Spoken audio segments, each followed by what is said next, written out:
Good enough. Okay, all right. So some of this will dissociate. That's X. Some of this will also dissociate. That's 2X. Nothing new so far. This is stuff we've been doing for a little while. Here's the tricky part. This is 0.01 plus X. This is just 2X. You already have calcium in the beaker. You're adding more to it. That's why it's plus X, obviously, because some of this will dissociate. This number, look up here, this X is so small compared to this number, we can ignore it. So now your KSP equation is 0.01 times 2X squared. We know the KSP. What did I say it was? Now you solve for X. X is the solubility. So everybody solve for X now.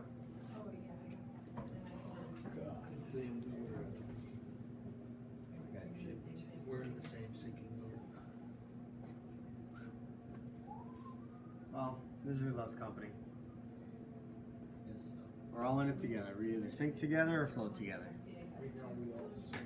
Right now, pretty sure Except Dylan. Dylan will have a life vest on. Mr. Rickler coming in here with that tower. He's on smart.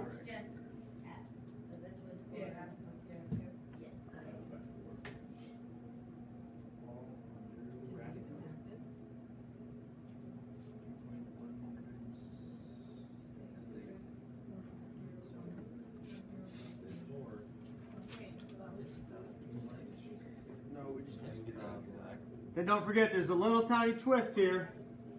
When you solve for X, what's the units? Moles per liter. What's the question asking?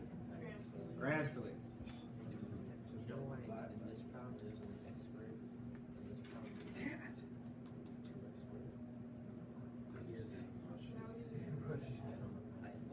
What's up, bro? Let me see. Yeah.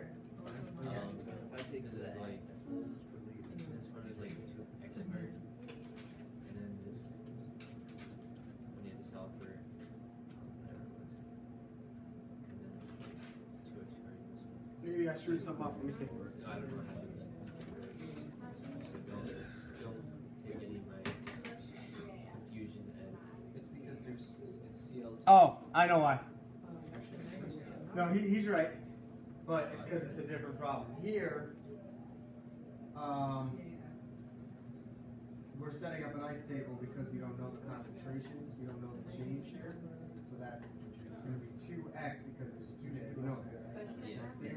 So the reason this is 2x is because we don't know the equilibrium concentration at regular one of those. We assume it's 0.01. So but we can't necessarily assume this is going to be 2 times that number like we did over here. Over here, this concentration, right? You're right. This one, no, it's just a different item. 0.02. Where's the problem? For B. For B. Right. So this says saturated solution contains. So this was given to us, and we know that's equilibrium. We know that's equilibrium, so we can plug that right into the equation. So here, all we're looking at is Cl minus concentration, which is the same thing as 2x. It's probably wrong, so you So you don't even let's just say I got 11 you just before. put Cl minus squared. Because you know your P equals 2 equilibrium concentration. So all we need here is the Cl minus. You don't need to do the ice table here. So you have moles. I know that's so confusing. I'm trying to word it clearly. So if a question gives you the equilibrium concentration, you just plug it right into the equation, no ice table. Here, we don't know the equilibrium concentration, so we have to set up the ice table. So that's why I choose it. Right. And the reason we get rid of that X is because the KSP is so small, but still, it's a different problem. If I told you the equilibrium concentration for Ca plus 2 is 0.01, and you do that for fact, then you could just do 0.01 times X minus squared equals KSP. But instead, we have to use the X as a equilibrium. Right. So I guess what I'm saying is 2x here is literally the same thing as x here. You don't need the 2 because we don't need x here. That is my new answer. I know that's the confusing. I don't know how else to work it. Again, we know that equilibrium concentration don't see We don't No, know. I think that was- We have to set up the S table. Because that was, because you're adding CF2 I know, there. I know, that's the question every year students ask me that, and it is confusing. I'm pretty sure we just skipped it. Alright. Alright, what do we get for X? I got 3.1 times 10 to the negative 5. Yeah. That's moles per liter. So, again, that is the solubility of calcium fluoride if we give it or add it to a calcium nitrate solution with that concentration.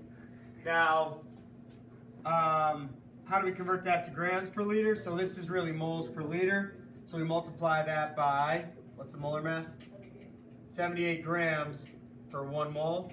So moles cancel, you get grams per liter. And I got 2.4 times 10 to the negative 3.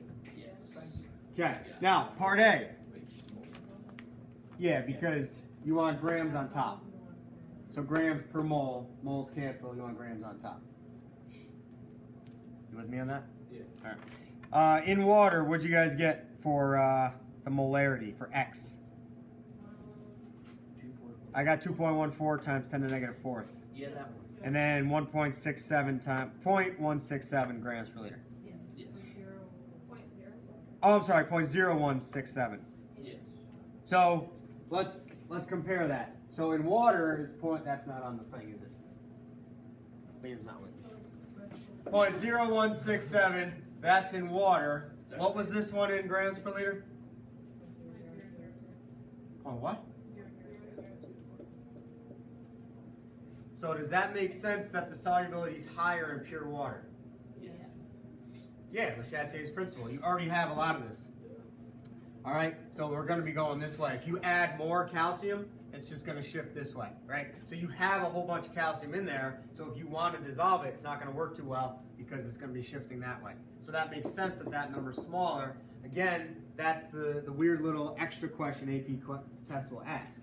So if they make you do all this work, then they say, explain why the solubility is so much smaller in calcium nitrate, you would say, because Le Chatelier's principle, we're increasing this, so it's shifting there, more precipitates. All right, so go ahead and do part, what is it, C? I forget what I labeled it. So we'll do calcium fluoride added to, what did I give you? Calcium fluoride added to calcium fluoride. Sodium fluoride. So the next part. Sodium fluoride? Yeah, you gave us calcium fluoride. You said CAF. Added to CAF too? Yeah. Oh, it's supposed to be sodium fluoride. Yeah. Sorry, it's my fault. So it's supposed to say, calculate the solubility of calcium fluoride in 0.01 molar NaF. I'm sorry. Sodium fluoride. So now you have a sodium fluoride solution, you add calcium fluoride to it. Solve for X again. Do this, it's literally the exact same thing. It's just instead of calcium nitrate, it's sodium fluoride.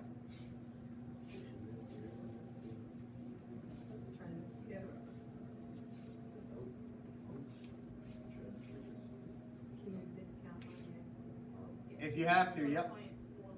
If you want to do the more complex math, be my guest. You don't have to ignore it. You'll get the same answer because the change is so small.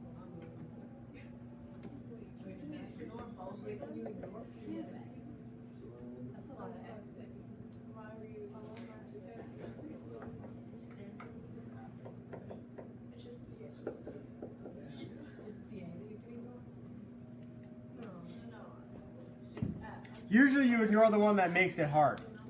Whatever one makes the math hard, ignore that one. I think it would be the 2x.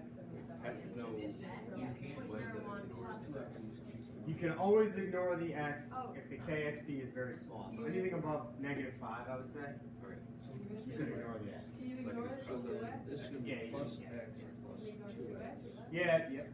Alright. Again, that's the one that is straight. That's the one that makes it harder. So essentially, What? Yeah. Yep. When we get to acid and base ice tables, we're ignoring X's left and right. So because you well, yeah, but when you plug the easiest way for me to explain it to you so you don't have to memorize what to do is if you get to an ice problem, I don't care if it's KC, KP, KSP, acid base, whatever it is, if you get to the equilibrium step, and it looks very complicated, pretty complicated as far as distributing x's through, then just get rid of one.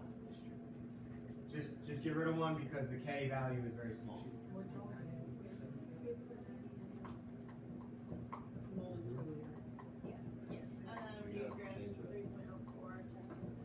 Don't forget grams per liter.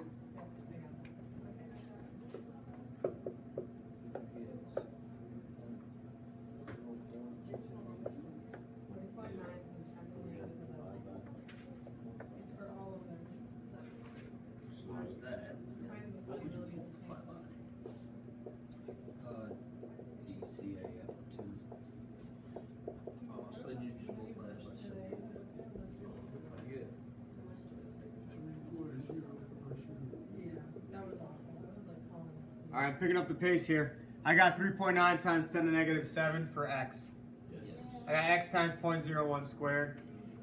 And if you remember, when we did that warm-up in the beginning of last period, they didn't even, in the work they showed, they didn't even do this. They just went right to that. But what they did was the same thing here. They ignore x's and they put that 0.2 concentration right in. So again, here's the concept. You have 0.01 F minus floating around. You add calcium fluoride. This concentration is so much higher than what this is going to contribute. You can ignore that 2x. Even though it's double, it's such a small KSP, it's really not going to change 0.01 very much. All right? Because again, you're adding more F minuses, but there's such a small amount, it doesn't really change that. So then you solve for x, and then what do we have to multiply this by? Oops. What's the 78, right? 78 grams per mole. Moles cancel, and we get 3.0 times 10 to the negative 5. 3.0 times 10 to the negative 5. 3.0 times 10 to the negative 5. So that's in calcium fluoride. What was the solubility in calcium nitrate? 0.002. And then what was it in water? 0.016. So it's more soluble in water and the least soluble in. Why does that make sense that this one will affect the solubility more than that one? So putting calcium fluoride in sodium fluoride is less soluble than putting it in calcium nitrate. Again, here's the concept questions on an AP test. 2-to-1 ratio. Is that what you said, Liam? Yeah, well, that's what I was trying to say. Yeah, this affects the equilibrium more because it's twice as many moles. So if you start changing the F minus concentration, it's going to affect that equilibrium more. That's the answer, because there's a 2-to-1 ratio, so the F minus has a larger effect on the solubility. I could totally see that on an AP test without even numbers. They'll just straight up say, okay, you know, the solubility of calcium fluoride in sodium fluoride is less than in calcium nitrate. Explain or justify your answer, or whatever. And you have to say that. That's because there's twice as many F minus. Okay. All right, so we're done with that. I'm going to give you a few practice problems with that as well. Actually, I have a bunch. Let me. You know what? You need your books, actually, so grab a book.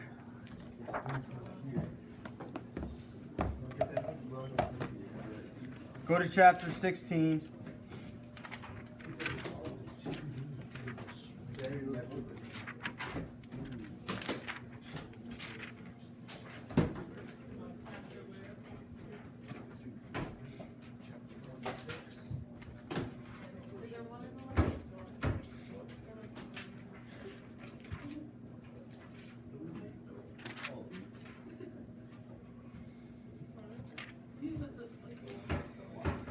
Oh boy.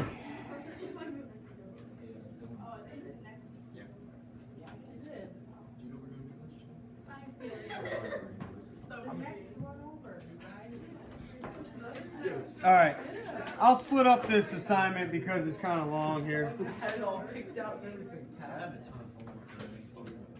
Do tomorrow? Yeah, I've only had 3 periods, so. Go to chapter 16.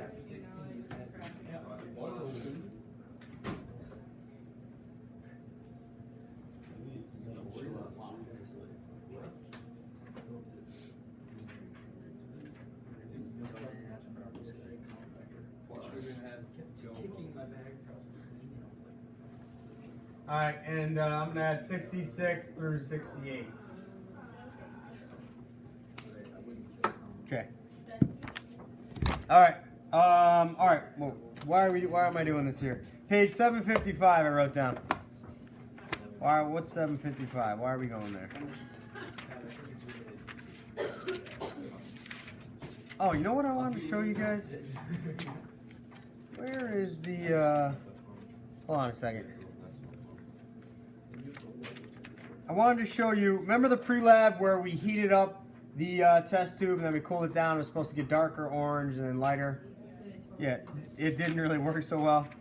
There's a picture in the book, I think.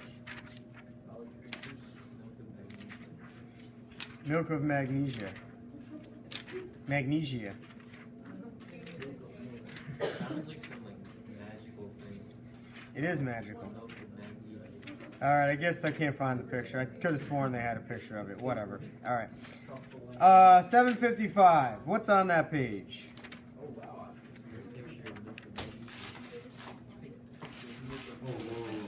Oh, there's milk of magnesia. There you go. That's why I was saying that. What are you talking about? The homework. What about 66? Yeah, read the question. Okay, alright. There you go, Pat. All right, now, page 755, pH and solubility. So apparently the old AP Bible here tells me they're not going to ask you calculations on pH and solubility. I don't entirely buy that, so we're going to do a little bit with it, but not a lot, not as much as I used to. So really all you need to understand initially here, so for today, we don't have much time left. Tomorrow we'll do a little bit more. If you look at this page, if you look at the middle, there's a KSP of MgOH2. It says 1.2 times 10 to the negative 11. If you wanted to find the solubility of MgOH2 in water, you would just do exactly that work underneath. KSP equals 4. They use the S, like I told you. 4x cubed, solve for x. So that's the solubility. 1.4 times 10 to the negative 4. But if you put it in a solution that is acidic or basic, it will change that solubility. Why?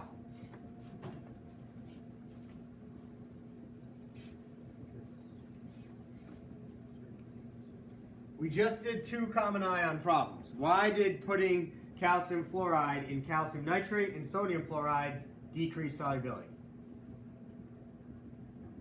I just went through and tried to explain that with the final answers. Like, can you understand why it's more soluble in water, not in the other two? There's too much to the Product, so it starts shifting to the reactant side. Right. So it's the same concept with an acid or a base. So if you look at Mg, and you know what? Why don't you put that equilibrium in your notes? We can title this pH and solubility. Okay, I'm having you look in the book so we don't have to copy all of it down. So just copy that first equilibrium. MgOH2 solid yields Mg plus 2 plus 2OH minus. Okay.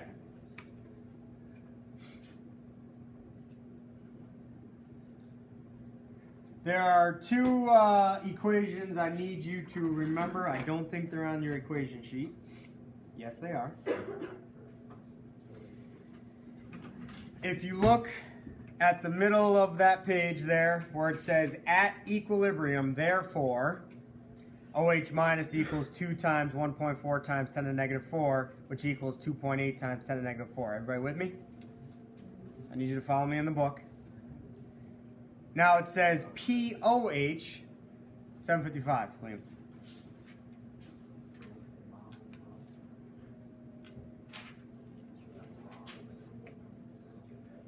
Right above that picture to the left there, Liam, where it says OH minus equals 2 times 1.4. You with me there? Okay. Then it says POH equals negative log of 2.8 times 10 to the negative 4 equals 3.55. And then pH equals 14 minus 3.55. That's how pH gets involved with solubility. So that negative log is an equation you guys need to know. It is on your equation sheet, but you'll memorize it. It's pretty simple. To find the pH of a solution, all you need to do is find the H plus concentration, take the negative log of it. That's pH. If you want to find the POH would be the OH minus concentration, take the negative log of it. And what's nice about this is that, what's neutral pH? 7, right? So 14, this is going to look really ridiculous, equals 7 plus 7. If your pH is 7 and your pOH is 7, okay, that equals magic number 14. Just remember that. So the negative log of your H plus concentration at equilibrium always gives you that, and the negative log of your OH negative concentration always gives you that. Okay, your pOH, whatever that is. Why is this a magic number? Because we have Kp, we have Kc, we have Ksp, and we have one more called Kw. It's the equilibrium constant for water. 1 times 10 to the negative 14. Oops, negative 14. That's the Kw for water. And that you need to memorize because it helps with a lot of acid-base questions when we start using these negative logs and concentrations. So I'm not trying to overwhelm you, I'm just trying to give you a little insight to where we're going with this, but these things are, you know, mandatory. You gotta memorize those. I don't know if that number, that might be on, yeah, they give it to you.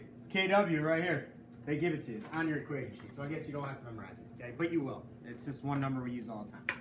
So back to this question on 755 here, that example. So why is this useful? Well, what are we talking about here? Why are we talking about it? If you want to know the solubility of magnesium hydroxide, you can calculate it. You get that number, 1.4 times 10 to the negative 4. We can relate that to pH because it has an OH minus. So if you know the OH minus concentration, you plug it in here, give it the get the pOH, subtract it from 14, and then you get the pH, and that answer is 10.45. What does that mean? Look underneath that work there. It says in a medium, meaning in a solution, with a pH less than 10.45, the solubility of MgOH would increase. Why?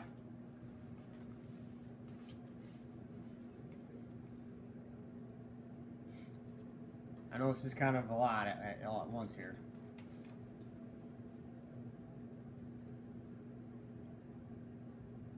Look up here, let's think of saturated equilibrium. When this is equilibrium, when this is in saturated solution, equilibrium, this concentration will produce a pH of 10.45. That's our pH. That's what that book, all that work says. So when this is at saturated, this is the pH of that solution.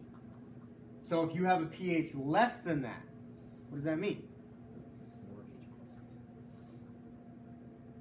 What does it mean about this? There's less than it should have at equilibrium, right? So right, but it says right here, it says right, so the equilibrium would shift to the right, then the solubility increase. I'll talk more tomorrow about that. All right, do those for tomorrow. You got your lab. I know you probably have a lot of stuff going on. Yeah. Do the best you can.